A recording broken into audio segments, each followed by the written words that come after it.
오늘 말씀은 로마서 강의 42번째 시간입니다. 세상이 음란하게 된 이유.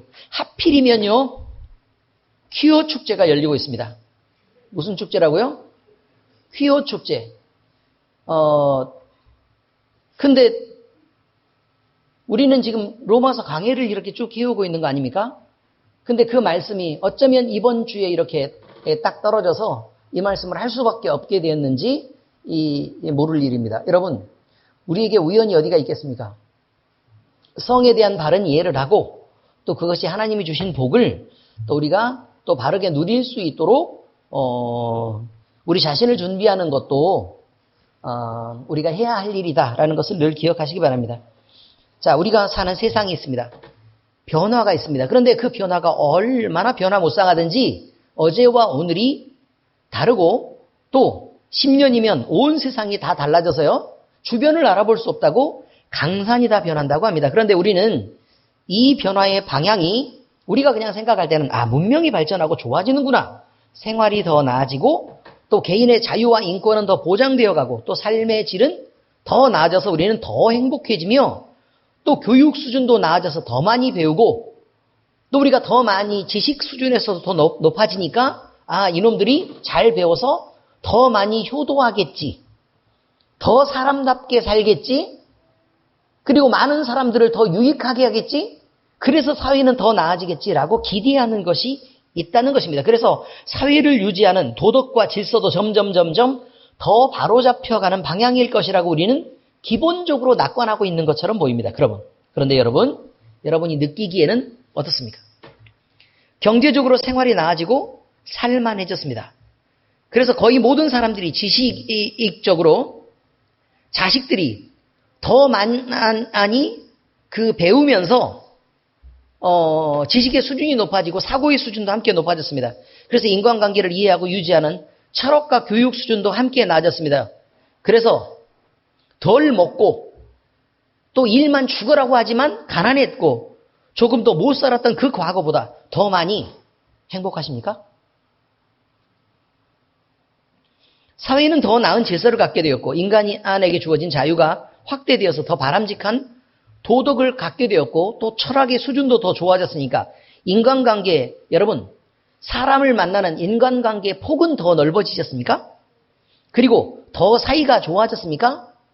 여러분은 사람들과 더 많은 이야기들을 나누고 더 많은 사람들을 이해하게 되었고 더 발전해 갔습니까? 우리가 가진 도덕이나 의식의 수준은 어떻습니까? 남녀의 성에 대해서는 더 잘 사용하고 있습니까? 그리고 이웃을 소중히 여기는 태도들은 더 많이 좋아졌습니까? 아마도 이런 질문에 긍정하는 분들은 거의 없을 거라고 생각합니다. 자연의 법칙 중에요. 제가 지금은 문과지만 과거 한때 이과로서 한 30년을 살았던 때가 있습니다. 맞지요? 네. 자연 법칙 중에 네른스트의 열정리라고 불리는 연력학 제3법칙이 있습니다. 여러 번 말씀드렸던 겁니다. 이거는.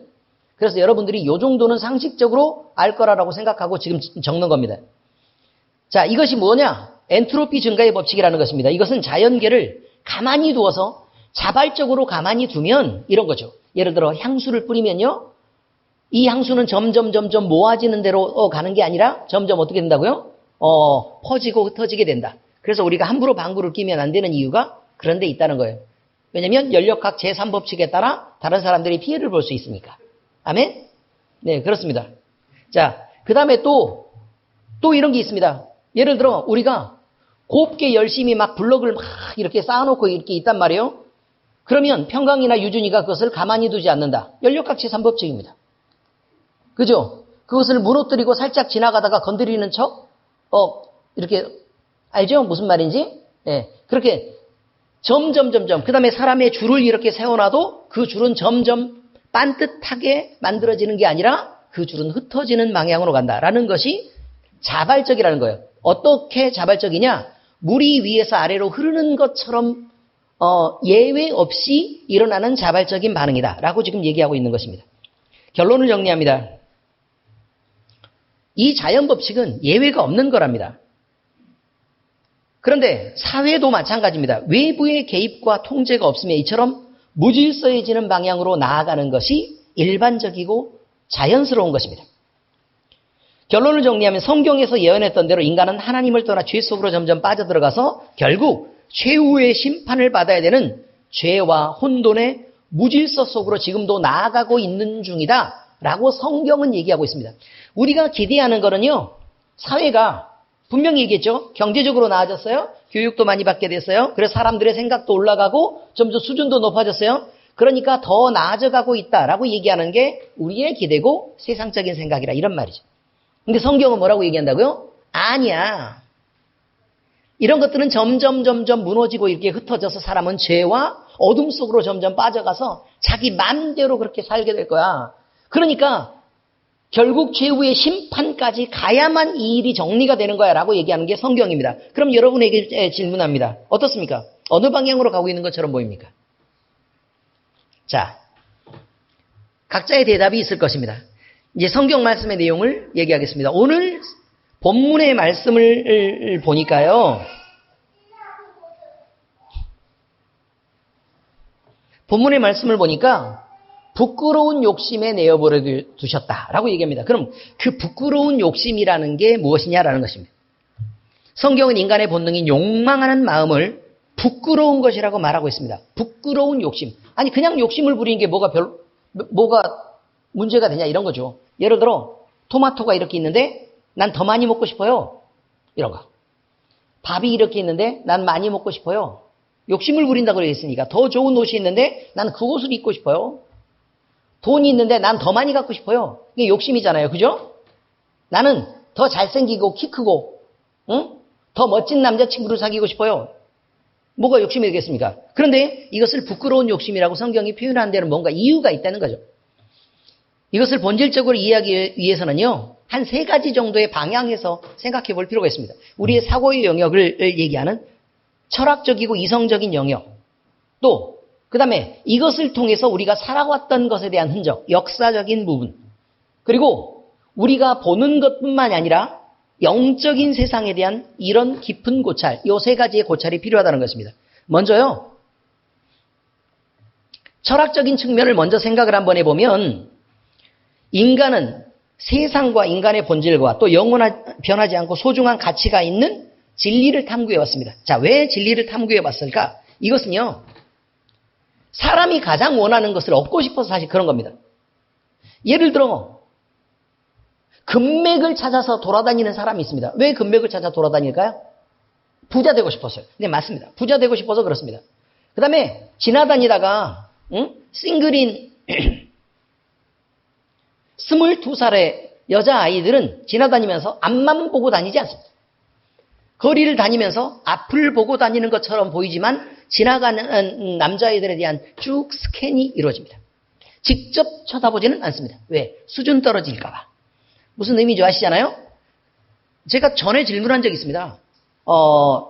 카페에 앉아가지고 진짜 멋진 남자애가 있는 거를 들어오면서 깜짝 놀라면서 이렇게 들어왔습니다. 이해가 되시죠? 어떤 상황인지? 그리고 음료를 시켜가지고 자기 자리에 이렇게 앉았습니다. 그런데 자리를 찾아서 앉을 때는 조용하고 이야기하기 좋은 자리를 찾는 게 아니고 이 남자를 발견한 그 여자분은 언제나 어느 쪽에 자리를 앉는 거냐면 마주보는 자리가 아니고요. 요렇게 요쯤에 보이도록 자리를 잡고 대충 이해가 되시죠?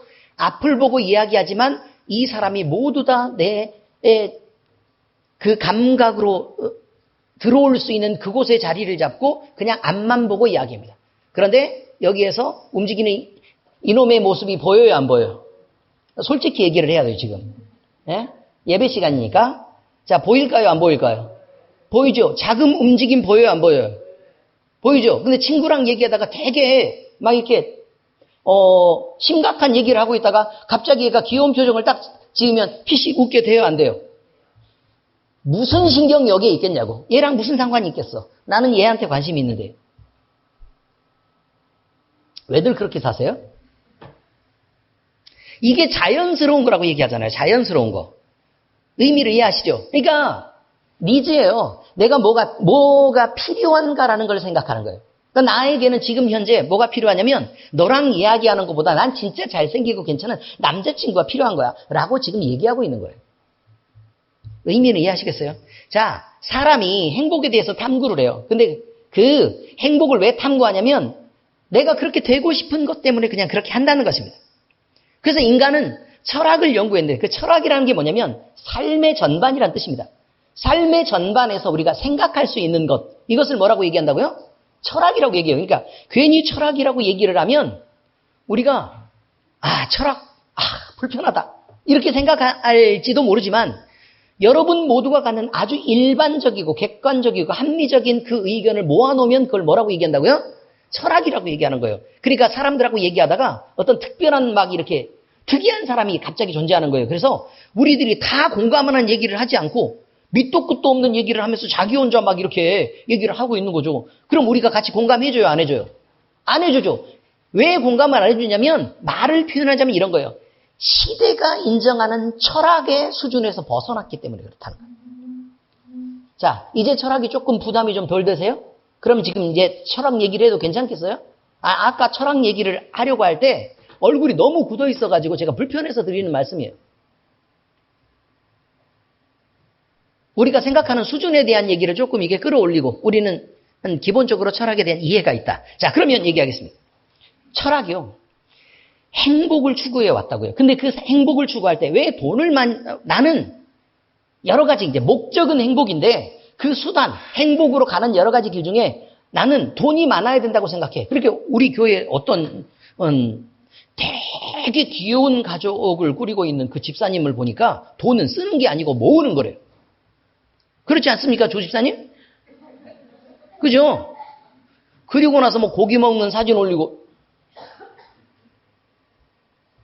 그건 우리가 공감하기 어려운 일이죠. 돈은 모아야 되는데. 응? 자기는 좋은 걸 먹고 싶고. 자, 제가 이 얘기를 하는 거예요. 돈은 모으는 게 행복하죠. 그렇지 않습니까? 모으는 게 엄청 행복하죠. 그렇지만 고기는 먹는 게 행복하잖아요. 그 두 가지에서 고기를 보는 순간, 내가 배가 고픈 순간은 뭘 하는 게 더 큰 행복이고. 그렇죠. 고기를 먹는 게 더 큰 행복이고. 그러니까 돈을 모으는 게 행복한 건 분명히 맞지만 그러나 이 돈을 조금은 지출해서라도 뭐를 해야겠다? 고기를 먹어야겠다. 자, 이게 그래서 선택하는 일이라고요. 백은 왜 삽니까? 백은 왜 사냐고요?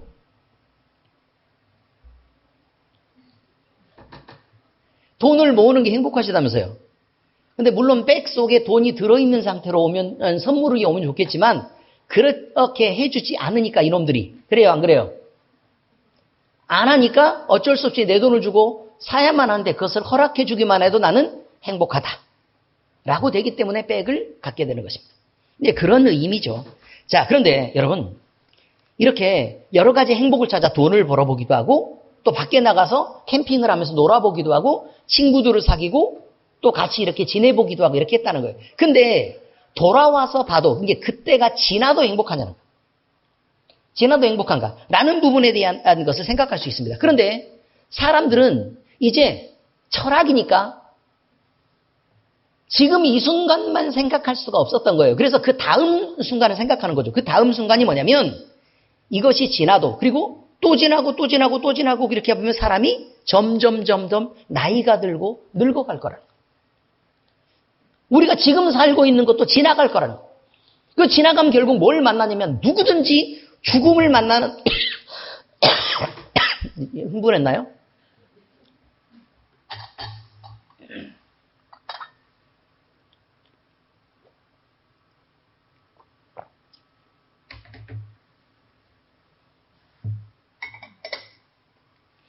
누구든지 죽음을 만나게 되는데 그것만 생각하면 먹는 것도 맛이 없고 노는 것도 재미가 없고 그냥 모으는 것도 의미가 없고 내가 지금 어차피 이렇게 힘들게 사는 인생 살다가 결국 곧 죽을 건데 아이고 아프지나 말고 좀 죽었으면 좋겠다. 이런 생각을 점점 하게 된다는 것입니다. 근데 왜 이게 철학이라고요? 누구나 그렇게 생각하니까요. 누구나 그렇게 생각하니까. 그래서 이 죽음을 넘지 않고는 도저히 뭔가 해결이 안 된다라는 그 생각에 이르게 된 것입니다. 그래서 결국 그렇지. 내가 행복하기 위해서는 이 문제를 먼저 해결해야 되겠다. 이 죽음에 대한 문제, 이걸 먼저 해결해야 되겠다라고 생각하게 된 것입니다. 그래서요, 영원히 변하지 않는 진리인 그 참 진리에 대해서, 그 참 진리, 이것이 뭐냐면 영원하신 하나님에 대한 탐구를 하려고 했었다는 거예요. 그런데 하다 보니까 사람이 이해할 수 있는 수준이나 사람이 생각할 수 있는 이 수준들, 이걸 뭐라고 얘기하냐면 이성의 영역이라고 얘기하는 거예요. 자, 이 안에서 하나님을 이해하려다 보니까 하나님은 너무 큰 거예요. 초월이고. 그럼 예를 들면 뭐 이런 거죠. 갑자기 말씀하시니 온 우주가 생겨났다. 뭐 이런 거예요. 그럼 우리가 이걸 이해할 수 있냐고. 안 되는 거예요. 자, 그 다음에 몸이 너무 아팠어요. 몸이 너무 아팠는데 막 열이 오르고 막 감기 때문에 너무 심해서 막 어지러질한 거죠. 근데 우리가 합리적으로 생각하면 어딜 가야 돼요? 또 목사님이라고 얘기할까 봐 사뭇 긴장했네. 병원에 당연히 가서 치료를 받아야 되는데 갑자기 엄마가 내 머리에 손을 얹고 손을 잡더니 기도를 딱 얘기해 줬단 말이야. 하나님, 우리 애기 아파서 어떡해요? 치료해 주세요. 그랬더니 갑자기 열이 뚝 떨어지고 나으면 친구들한테 가서 얘기를 하면 우리 엄마가 갑자기 내가 머리 엄청 열났을 때 엄마가 손 얹고 기도해 줬어. 그랬더니 열이 갑자기 나와가지고 감기 깨끗하게 치료됐네. 그랬더니 그럼 친구들이 이렇게 쳐다보면서 저놈의 지지배가 미쳤나? 이러겠죠. 합리적으로 이해할 수 있는 수준의 영역이 아니라는 거예요. 하나님은. 그러니까 우리가 일반적으로 만날 수 있는 수준의 것이 아닌 거죠. 그래서 우리는 결국 인간들은, 철학자들은 결국 뭘 하게 되는 거냐면 이건 설명이 우리가 불가능하니까 요 안에 있는 것만, 이걸 뭐라고 얘기했죠? 그렇죠. 이성의 영역 안에 있는 것만 우리가 이해하고 설명하기로 하고 이거는 그냥 모르겠으니까 그냥 털자라고 지금 생각한 거예요. 그래서 지금 시대가 돼서요. 신에 대한 얘기를 하든지 아니면 종교에 대한 얘기를 하든지 아니면 초월에 대한 이런 얘기들 하잖아요. 그러면 애들이 쳐다보면서 그만해.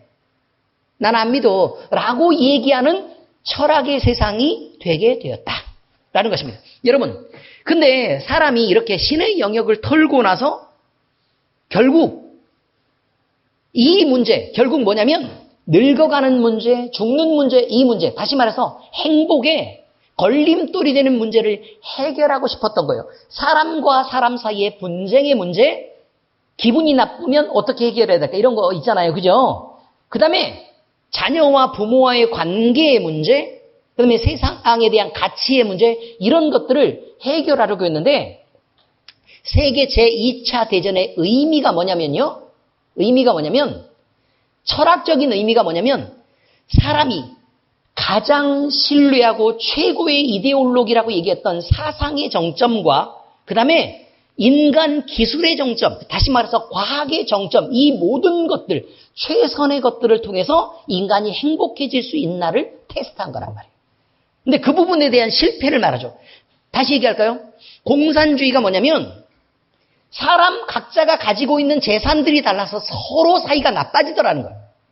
서로 분쟁이 있고 싸움이 있더라는 거죠. 그러니까 그러지 말고 그냥 공평하게 다 싹 거둔 거죠. 그래가지고 이건 우리가 갖고 있고 나서 니네는 그냥 사이좋게 지내면서 그냥 일하면 공동으로 그냥 생산하고 공동으로 분배해서 그냥 그저 놀고 먹고 신나게 행복해지란 말이야 라고 얘기를 했던 거예요. 이 공산주의예요. 물론 그 중간에 이제 여러 가지 이제 이론들이 들어있긴 하지만 뭐 결론은 그냥 이런 거예요. 그 방법에 대한 것들이 이제 여러 가지 문제를 일으킨 것들이 있죠. 근데 이렇게 해놓고 나니까요. 자본주의에서는 뭐라고 얘기했냐면 인간의 본능인 욕심이 있는데 그걸 갖고 이게 되냐? 그럼 누가 일해? 다 같이 나 일 안 하는 놈도 먹고 일 열심히 하는 놈도 똑같이 먹는 거고 잘해도 그만큼 받고 못해도 그만큼 받는데 그럼 누가 일하냐 이걸? 이래서 말이 안 된다고 얘기하는 거예요. 그래서 사람은 그 성취감, 그 만족감을 얻기 위해서는 일하는 만큼은 벌어야지. 그게 사람을 만족시키는 거지. 이래가지고 무슨 행복하겠어. 그냥 먹고 키우는 그냥 돼지 새끼에 불과한 거 아니야? 라고 얘기하는 게 자본주의예요. 그래서 인간이 본질적으로 행복할 수 있는 두 개가 기본적으로 대립하게 된 거고, 그 대립에 대해서 대립을 어떤 방식으로 해결할까? 그렇죠. 아니 그럼 둘이 서로 해보고 나서 그럼 잘된 걸 선택하자 이렇게 하면 되잖아요. 그렇지 않습니까? 그런데 인간이 해결하려고 했던 그 높은 지식과 사고 수준을 통해서 해결하려고 했던 방법이 죽고 죽이는 거예요. 니네 싹 없애버리면 우리 세상이 되지. 또는 니네 없애버리면 우리 세상이 되지. 그래서 전쟁을 하게 된 거라 그 말이에요. 그 전쟁은 최첨단 과학기술을 모두 다 동원해가지고 전쟁을 하게 됐는데 수없이 많은 사람들이 죽었습니다. 그래서 진영이 나눠졌죠. 빨간 쪽과 파란 쪽인가? 아무튼 그렇게 진영이 나눠졌습니다. 그렇게 나눠져서요. 그들의 세상을 만들어 보았습니다. 어떻습니까? 요 위쪽 세상은 괜찮습니까? 다 망했죠. 그렇죠? 그럼 아래쪽에 그럼 파란 쪽 세상 어떻습니까? 요즘에 힘센 나라들이 지구온난화 때문에 망해가는 몰디브 지금 아예 무시하고 있습니다. 힘없는 나라이기 때문에 굳이 뭐 도와줄 이유가 없죠. 안 도와줘도 아무 문제가 없으니까. 이렇게 자유를 주었더니 강한 자가 횡포를 부리게 되는 세상이 되었다는 것입니다. 자유를 빼앗고 나서 한꺼번에 모아뒀더니 그들은 행복하지 않았다고 얘기합니다. 결국 철학은 실패했습니다. 그래서 결국 오게 된 것이 뭐냐면 어느 누구도 옳다고 인정하지 않기로 하자. 어느 누구도 틀렸다고 말하지도 않기로 하자. 그래서 어느 누구도 함부로 누구를 판단하지 말자. 이것이 바로 뭐냐면 다원주의입니다. 이 다원주의 속에 우리가 전체가 다 퍼져 있는 상태에서 성을 말하는 거예요. 이제 성을 말할 때 남자와 여자가 결혼하고 사랑하는 게 본능적이고 맞고 하나님이 만드신 질서대로 아름다운 것입니다. 그런데요, 남자가 남자로 더불어 같이 이 음란한 성생활을 그렇게 즐기고 같이 이렇게 즐길 때 한번 시도해 볼 만하지 않냐? 어떤 느낌인지 우리가 잘 모르잖아. 이러면서 그들에게 자유를 부여한 것. 그래서 호모섹스들이 생겨난 게 된 것입니다. 그럼 여자가 여자로 더불어 서로 이렇게 음욕을 즐기고 이렇게 하는 거, 레즈비언이 그렇게 생겨나게 된 것입니다. 그럼 둘이 지내다 보니까 또 괜찮아서 그럼 우리는 애를 못 낳으니까 뭐 입양을 하든지 아니면 그 남의 정자를 받아다가 그냥 이렇게 해서 아이를 낳아서 여자들끼리 키우는 여자가 엄마가 되기도 하지만 여자가 아빠가 되기도 해서 이렇게 같이 키우자. 아니 이런 세상을 만들게 된 건 인간이 결국 자기의 철학에서부터 실패한 것 때문에 그렇게 된 거란 말이에요. 어떻습니까? 퍽이나 아름답고 좋습니까? 무슨 의미인 줄 알아요? 여러분 자유를 부여하려고 그러면요. 자유롭게 하는 거 있지만 자유롭게 비판할 자격도 있어야 되는 것입니다. 무슨 의미인지 아세요? 그럼 예를 들어 퀴어가 있다. 지금 축제들 막 잔뜩 열리고 있으니까. 대구에서 퀴어가 있었고 뭐 을지로에서 있었다면서요. 맞아요? 네, 퀴어 축제가 있어요. 그럼 홍석천 나와가지고 아직도 우리는 이것을 반대하는 사람들 사이에 살고 있다. 우리는 차별받고 있다. 라고 얘기합니다. 여러분 생각은요. 이 생각을 가진 사람들을 이해를 해달라고 얘기하면 반대쪽 생각을 가진 사람들도 이 사람이 이해를 해야 되는 것입니다. 그렇지 않습니까? 그래야 공평한 거죠. 이거를 이해해달라고 그러고 이 사람들이 반대쪽을 이해하지 못하는 세상이 뭐가 공평합니까?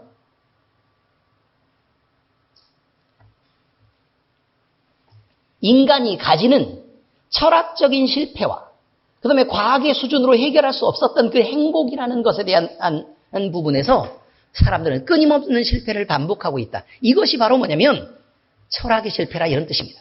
그래서 세상은 망가지게 됐다는 뜻입니다. 자, 그 다음에요. 역사적으로는 어떻습니까? 방금 철학을 얘기할 때 같이 등장했는데 힘 있는 나라는 정복하고 힘 없는 나라는 당했습니다. 근데 그들이 정복했던 이유가 뭔 줄 아세요? 더 많이 정복해서 우리가 더 큰 것을 가지고 행복해지자. 이런 것 때문에 그렇습니다. 행복해졌습니까? 아니요. 권력의 암투로 대부분 다 죽었고요.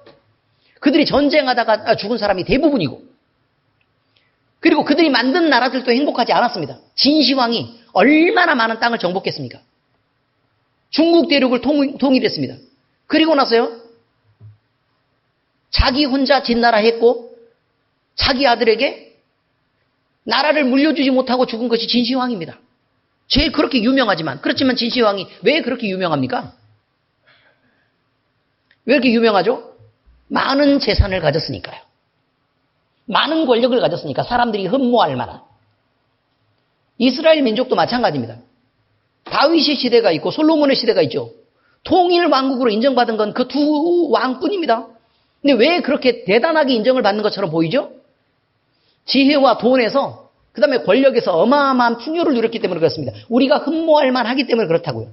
흠모할 만하지 않은 것은 말로 꺼내기도 불편해하는 사람들 속에 우리는 살고 있는 것입니다. 많은 역사는 그걸 증명합니다. 인간은 성공해왔던 것이 아니라 많은 시도를 했고 계속해서 실패를 반복하고 있는 거라는 거예요. 영적으로는 그럼 어떠냐 이 말이죠. 영적으로 아담은 성공했습니까? 선악과 먹었습니다. 그래서 죄가 들어오게 했습니다. 그럼 아담의 아들인 가인은 성공했습니까? 첫 번째 형제를 죽인 살인자가 됐습니다. 아벨은 성공했습니까? 예배를 잘 드렸지만 형한테 죽었습니다. 맞아 죽었어요. 들판에서. 그렇죠. 그럼 셈은 성공했습니까? 셋은 성공했습니까? 자식들을 쭉 낳았죠. 그죠? 그 자식들이 누구를 사랑하게 됐대요? 사람의 딸들을 사랑하게 돼서 결국 하나님을 잊어가게 됐다면서요. 뭐가 그렇게 대단한 성공입니까? 노아는 성공했습니까? 술 마시고 어떻게 했어요? 치부를 드러내고 낮잠 자다가 결국은 자식을 저주할 수 없어서 손자를 저주한 그런 할아버지가 노아입니다. 아브라함은 성공했습니까? 그래서 마누라를 그렇게 팔아먹습니까? 하나님이 지키지 않고 그게 어떻게 지켜줄 수 있겠습니까? 다윗은 성공했습니까? 그 유명한 왕 다윗. 왕 그러면 제일 유명한 사람은 다윗입니다. 자, 성공했습니까? 그래서 자기의 충성스러운 장군 우리아를 살인 교사하고 그 마누라를 취해서 솔로몬을 낳았습니까? 솔로몬은 성공했습니까? 그래서 많은 여자들을 들여다가 온 땅이 우상숭배로 물들게 했습니까? 이스라엘 민족은 선민이니까 성공했습니까? 그래서 우상을 그렇게 섬기다가 나라가 망했습니까? 그러면 이스라엘은 지금 계속 말하는 거예요. 그 역사가 뭘 의미하고 영적으로는 뭘 의미하는가? 이스라엘 민족은요, 율법을 받은 나라입니다. 율법을 잘 지켰습니까? 그렇지 않습니다. 그들을 구원하시기 위해서요, 메시아인 예수님이 오셨습니다. 어떻게 했습니까? 어떻게 했다고요? 그를 핍박하고 인정하지 않고 십자가에 못 박아 죽였습니다. 영적으로도 계속해서 무너져가고 있는 중입니다. 이런 끝없는 실패들이 인간의 본질이라고 얘기하고 있는 것입니다. 결국 인간 스스로 자기를 하나님의 자리에 세워놓고 내가 최고야 라고 인정하고 누구도 나 외에는 다른 사람은 나에게 잔소리도 좀 하지 마. 응? 제가 우리 엄마한테 자주 했던 얘기예요. 제발 그만 좀 하세요. 나도 다 생각이 있어요. 라고 얘기하는 그 다원주의 속에서 우리는 참 진리에 대한 접근들을 허용하지 않는 것입니다. 그러니까 자기가 하나님의 자리에 있는 것입니다. 그리고 이 세상을 내가 내 마음대로 경영할 수 있다고 얘기하는 것입니다. 살아보니까요. 인생을 살아보면 여러분들이 여러분 마음대로 살아왔던 인생의 결과가 지금입니다. 어떻습니까? 오래 살았던 우리 이보영 집사님 잘 살아오셨습니까? 후회가 없이? 아니죠.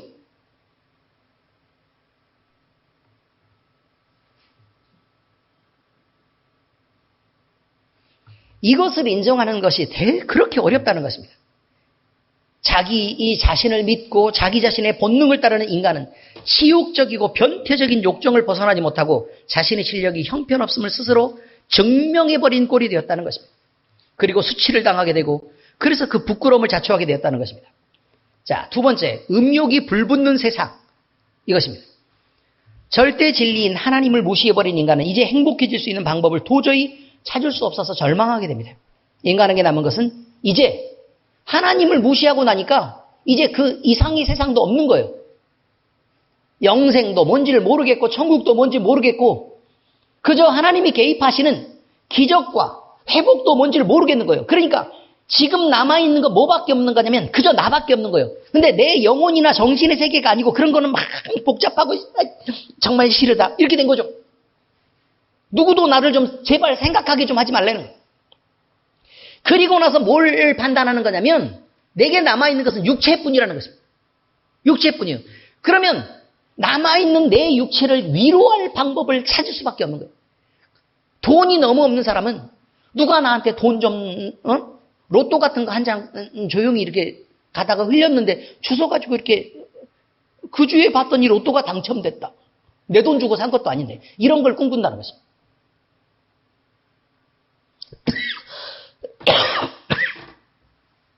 그리고요. 위로를 생각합니다. 이 세상은 너무 힘이 들어요. 그러니까 술을 먹고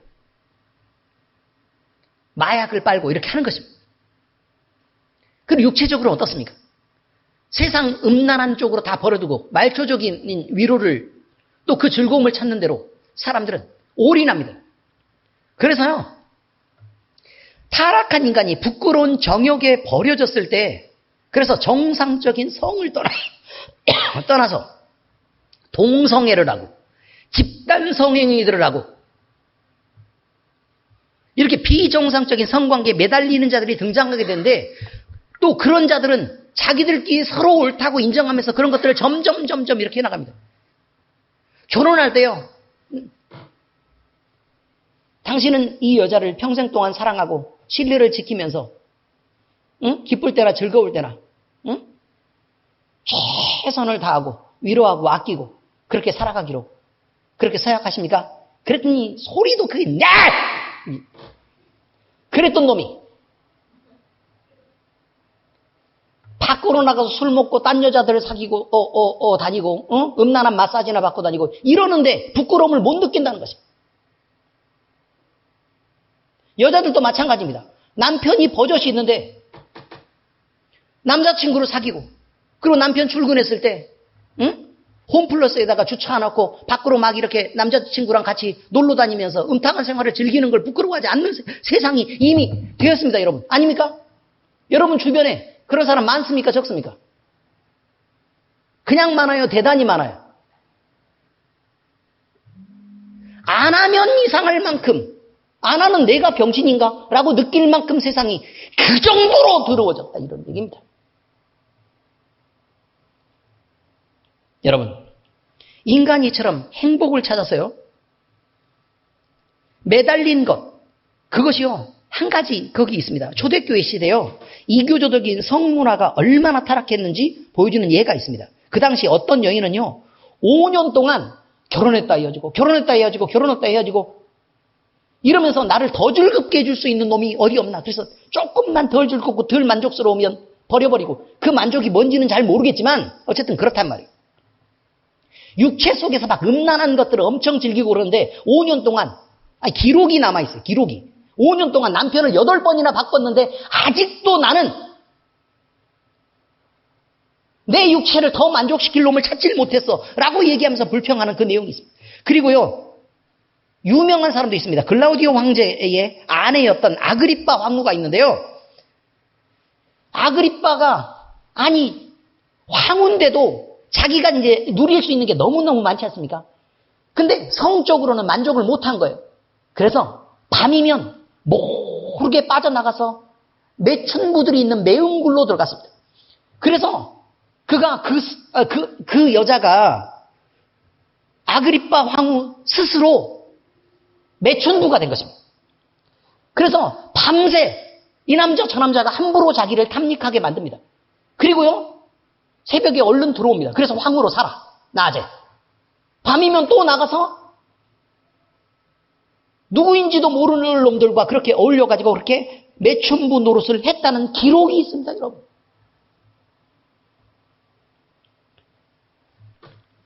여러분 끝나고 나면 만족스럽겠습니까?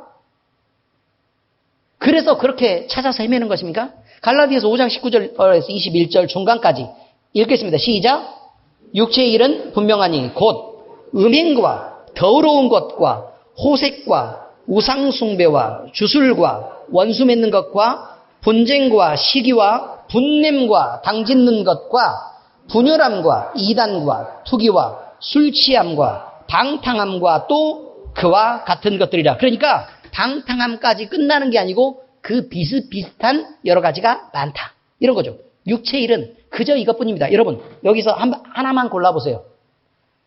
뭘 하면 우리가 영혼의 만족을 얻고 행복해질 수 있겠습니까? 있습니까? 없죠? 바로 그런 것입니다. 그런데 우리가 그렇지 않는지를 생각해 보라고. 우리는 음란하고 우리는 늘 편을 갈라서 나만 지지해달라 그러고 내 마음에 안 들게 바른 말을 하는 사람들을 보면 가까이 하지 않고 멀리하고 뒤에서 욕하고 이런 일이 너무 많다는 것입니다. 진리에 속하는 것보다는 그냥 오히려 너는 진리를 떠나서라도 내 편을 들어 라고 얘기하는 것입니다. 여러분 이것은 자기 자신을 소중하게 지키는 결과로 다가온 것이 아닙니다. 스스로 파괴하는 결과를 가져왔습니다. 그래서 즐기면 즐길수록 허무한 상실감만 남게 되었고 절망에 빠진 인생들은 결국은 언젠가는 하나님을 향해서 부르짖는 일을 할 수밖에 없는 것이 되었습니다.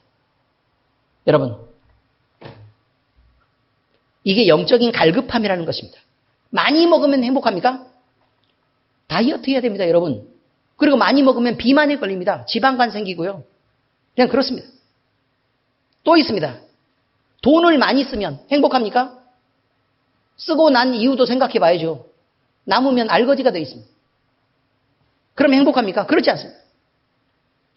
그러면 자식이 많으면 그냥 이렇게 이쁜 애들이 그렇게 많으니까 한 9명쯤 나가지고 여러분 키우다 보면 괜찮겠습니까? 볼 때는 이쁘죠. 그러나 그 힘든 수고를 다 감당해야 합니다. 그리고 여러분은 행복할지 모르지만 자식들끼리는 반드시 싸우는 놈이 생깁니다. 바로 이런 것입니다. 그래서요.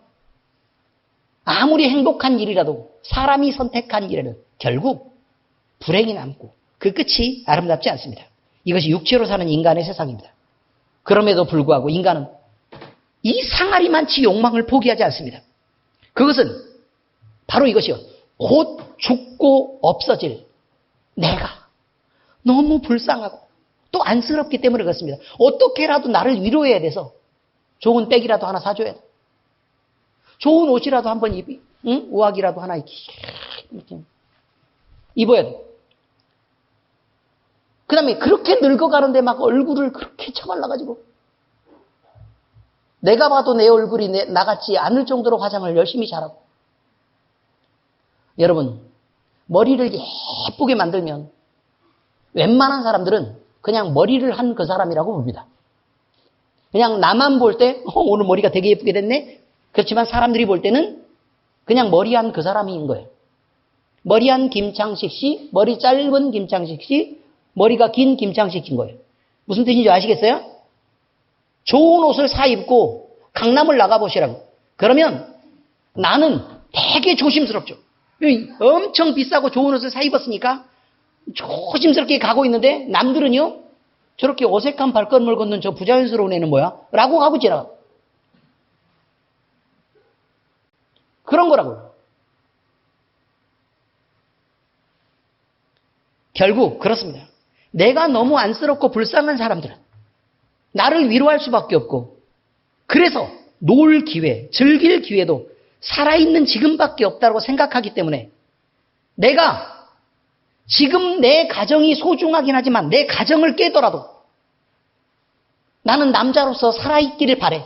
그래서 60살 돼가지고 26살 된 돈을 많이 써가면서 여자애를 그렇게 돈을 주고 사다가 그렇게 바람을 피우는 것입니다. 여자들도 마찬가지입니다. 순리대로 쓸 것을 바꿔서 영리로 쓴다 이 말이에요. 마음대로 나가서 음란을 즐기고 다닙니다.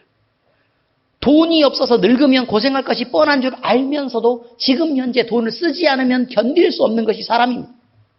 이런 이유로 지금 우리가 존재하는 이 세상은 음욕으로 불타는 세상이 된 것입니다. 성경 말씀의 적용입니다. 우리는 경건을 찾아가야 합니다. 성은요, 하나님이 만드시고 우리에게 주신 귀하고 복된 선물입니다. 그러므로 아름답게 사용할 때 성은 즐거움을 주고 또 만족을 주기도 하지만 자녀를 낳기도 하고 또 부부가 서로 깊게 사랑하는 관계 속으로 이끌어갑니다. 자, 잠언에서 분명히 지혜자는 말합니다. 5장 15절 16절 같이 읽겠습니다. 시작. 너는 내 우물에서 물을 마시며 내 샘에서 흐르는 물을 마시라. 어찌하여 내 샘물을 집 밖으로 넘치게 하며 내 도랑물을 거리로 흘러가게 하겠느냐. 이게 무슨 말이냐면 우물과 샘은요, 아내를 얘기하는 것입니다. 아내.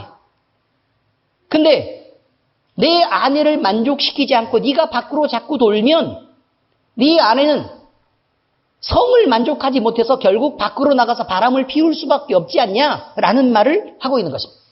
그러므로 그리스도인들은 본질적으로 자기의 아내를 정신적으로도 아끼고 또 말도 따뜻하게 하고 사랑해야 되지만 부부관계에서 그 부부는 서로의 성을 만족시키기 위해서 열심을 다해야 된다라는 것을 잊지 마시기 바랍니다.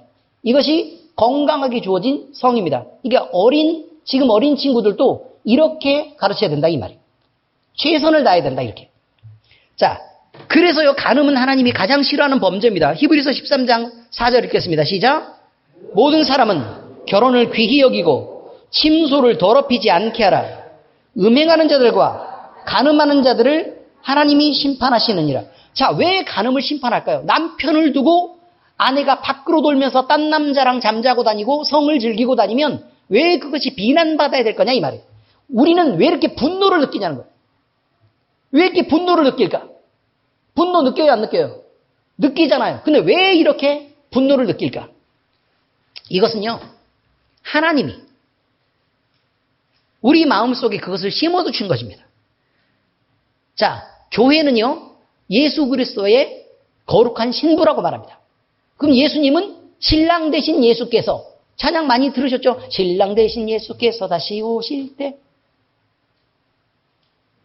아십니까? 네, 그 찬양이 있습니다. 그러니까 부부 관계는 뭐로 얘기하고 있는 거냐면 에베소서에서도 나와요. 부부에 대해서 남편은 아내를 사랑해라. 아내는 남편을 존중해라. 라고 얘기하고 뒤쪽으로 쭉 내려가다 보면 아래에 뭐라고 써져 있는가 하면 나는 그리스도와 교회에 대해서 말하노라. 이렇게 써져 있어요. 바로 이것입니다. 자, 그래서요. 당연히 교회는 주님의 신부로서 순결함을 유지해야 되죠. 그래서 세상을 사랑하고 즐거움에 빠지면서 우상을 숭배한다는 것은 뭐와 같은 거냐면 네 아내가 밖으로 나가서 바람을 피워서 딴 남자의 품위에 안겨서 즐거워서 헉헉거리는 거랑 똑같다고 얘기하는 것입니다. 그러니 그게 싫으면 우상 숭배하지 말고 세상을 향한 음욕을 품지 말라고 얘기하고 있는 것입니다. 사람이 자기 배우자와의 약속인 순결한 정절을 버리고 다른 이성을 만나 음란하게 성을 즐기는 것, 이것은 그냥 내 기분만 나쁜 게 아니라 배우자를 그 인격을 우롱하는 것과 다르지 않다는 것입니다. 그러므로 우리가 세상을 사랑하는 것과 그 다음에 그것을 즐기는 것, 우상 숭배하는 이것은 하나님을 우롱하는 것이고 하나님을 분노하게 하는 것이다. 그래서 하나님은 질투하는 하나님이라는 표현을 쓰고 있는 것입니다. 그러므로 우리는 경건에 이르도록 자신을 연단하고 절제해야 되는 것입니다. 디모데전서 4장 7절입니다. 시작.